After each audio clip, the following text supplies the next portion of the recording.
Is US President Joe Biden about to quit the November election campaign and blame that decision on a case of COVID he today said he'd just got?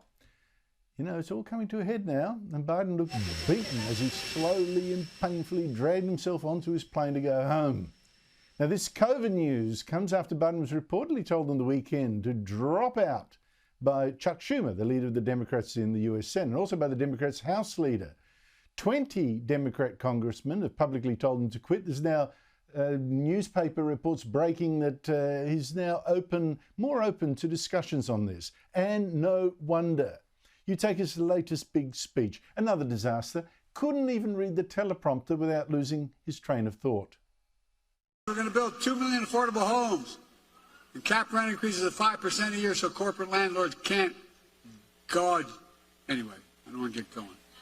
I'm going to get very upset. It will save taxpayers just what I did on the first round on dealing with Medicare.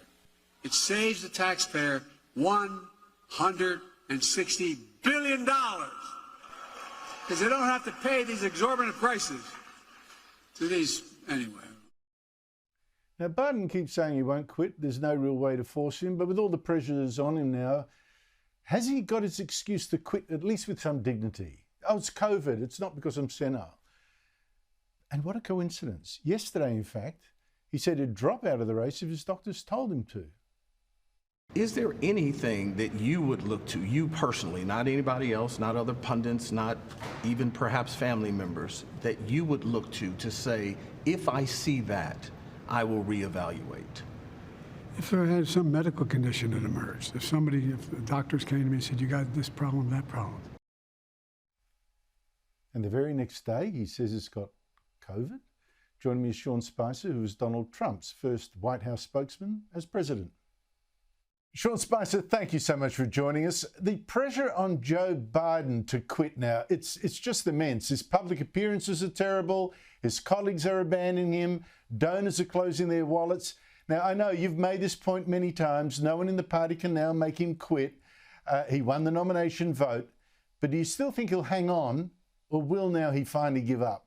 For the last several months, I've said unequivocally he will be the nominee, and it's only Joe Biden that can determine his fate and his outcome. These delegates are his and his alone to do what he wants to. And once he becomes the nominee, similarly, it would be all about him to decide whether or not to relinquish the nomination and figure out how to go forward.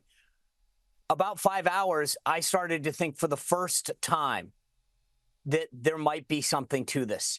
He had given an interview within the past, 72 hours where he said, well, if there was a medical condition, then, maybe I would do something. And lo and behold, he gets diagnosed with COVID and says he's going to Delaware to recuperate. I don't know, but I have been resisting these calls that they're going to replace him for the aforementioned reasons, that it wasn't anyone's call but his. But every once in a while, there's an off-ramp.